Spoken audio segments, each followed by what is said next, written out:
The Polar Express.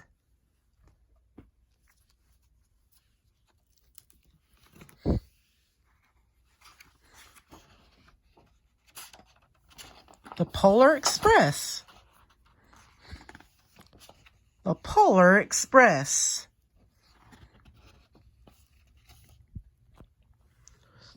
On Christmas Eve many years ago, I lay quietly in my bed. I did not rustle the sheets. I breathed slowly and silently. I was listening for a sound a friend had told me I'd never hear. The ringing bells of Santa's sleigh. There is no Santa, my friend had insisted, but I knew he was wrong.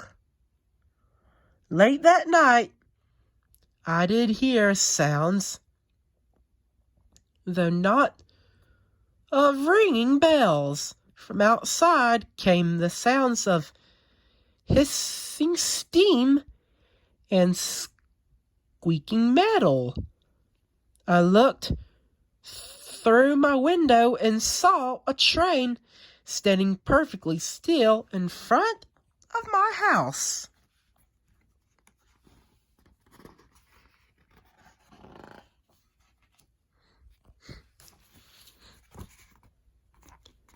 It was wrapped in an apron of steam. Snowflakes fell lightly around it. A conductor stood at the open door of one of the cars. He took a large pocket watch from his vest, then looked up at my window. I put on my slippers and robe. I tiptoed downstairs and out the door. "All aboard!" the conductor cried out. I ran up to him. "Well," he said, "are you coming?" "Well, where?" I asked. "Why, to the North Pole, of course," was the answer. "This is the Polar Express." I took his outstretched hand and he pulled me aboard.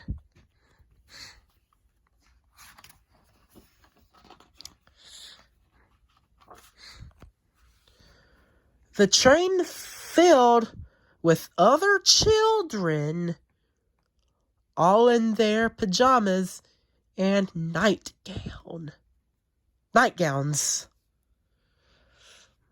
We sang Christmas carols and ate candles with nougat centers as white as snow. We drank hot cocoa as thick and rich as melted chocolate bars. Outside, the lights of towns and villagers flickered in the distance as the Polar Express raced northward.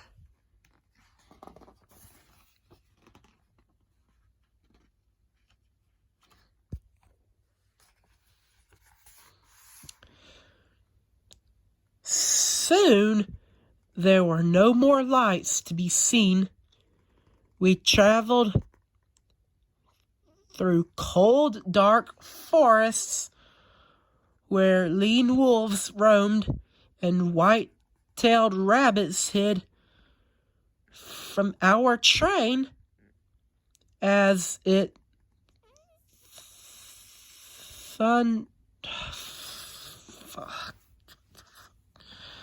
through the quiet wilderness.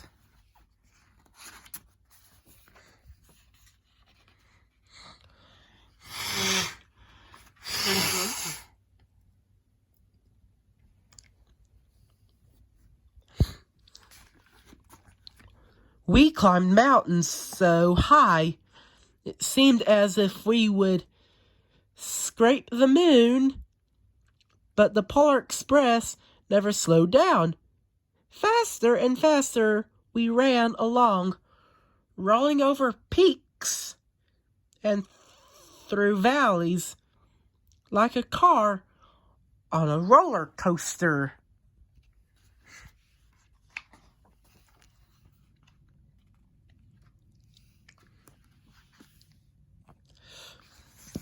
The mountains turned into hills, the hills to snow-covered plains. We crossed a barren desert of ice. The Great Polar Express. I messed up again. The Great Polar Ice Cap. Lights appeared in the distance.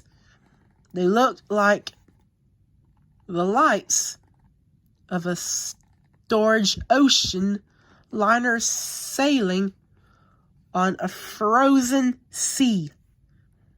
There, said the conductor, is the North Pole.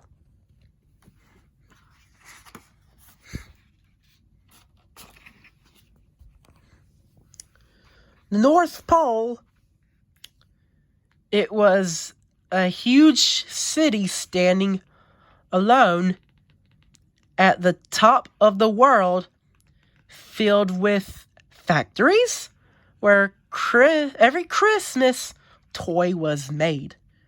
At first, we saw no elves. They were gathering at the center of the city, the conductor told us. There is where Santa will give the first gift of Christmas. Who receives the first gift? We all asked. The conductor answered, he will choose one for you.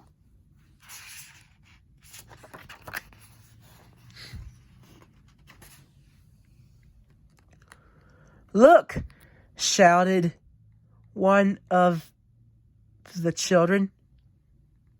The elves outside. We saw hundreds of elves. As our train drew closer to the center of the North Pole, we slowed to crawl. So crowded were the streets with Santa's helpers. When the Polar Express could go no further, we stopped and the conductor let us outside.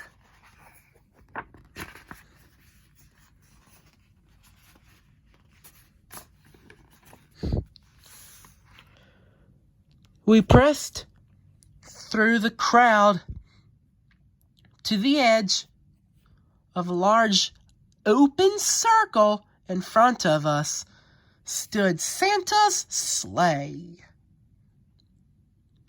The reindeer were excited. They pranced and paced, racing the silver sleigh bells that hung from their harness. It was a magical sound like nothing I'd ever heard. Across the circle, the elves moved apart, and Santa Claus appeared. The elves cheered wildly. He marched over to us and, pointing to me, he said, let's have this fellow here. He jumped into his sleigh. The conductor, handed me up. I sat on Santa's knee, and he asked, "Now, what would you like for Christmas?"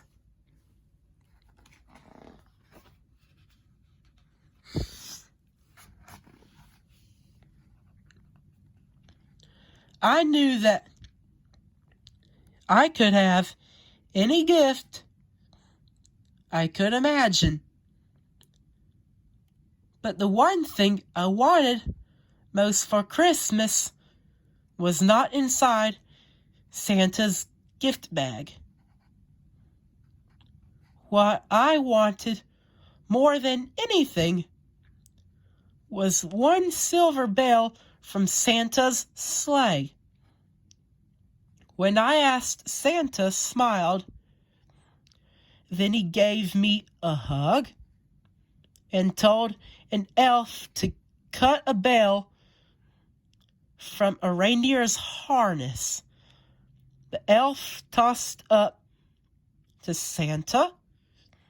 He stood holding the bell high above him and called out, "The first gift of Christmas."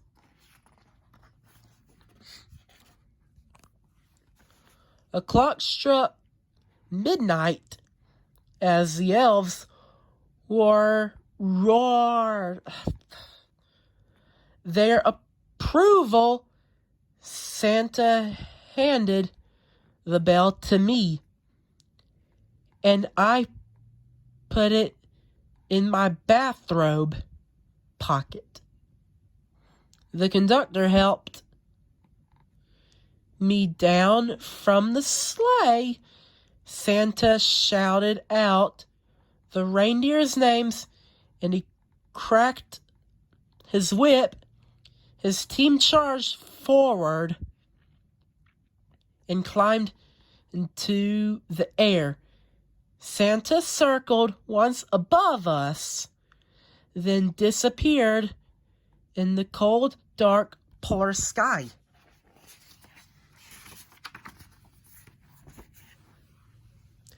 As soon as we were back inside the Polar Express, the other children asked to see the bell. I reached into my pocket, but the only thing I felt was a hole. I had lost the silver bell from Santa Claus's sleigh. "Let's hurry outside and look for it," one of the children said, but the train gave a sudden lurch and started moving. We were on our way home.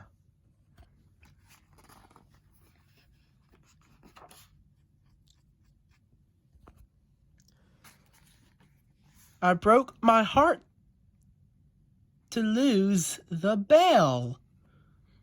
When the train reached my house, I sadly left the other children. I stood at my doorway and waved goodbye.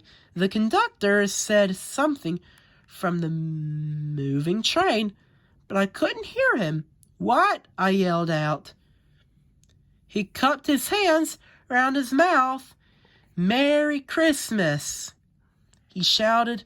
The Polar Express let out a loud blast from its whistle and sped away.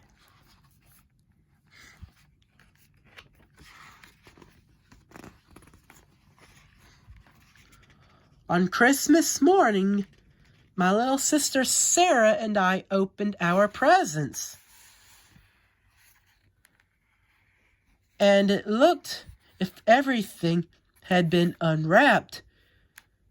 Sarah found one last small box behind the tree. It had my name on it. Inside was the silver bell. There was a note. "Found this on the seat of my sleigh. Fix that hole in your pocket signed Mr. C. I shook the bell. It made the most beautiful sound my sister and I had ever heard. But my mother said, "Oh, that's too bad." "Yes," said my father, "it's broken." When I'd shaken the bell, my parents had not heard a sound.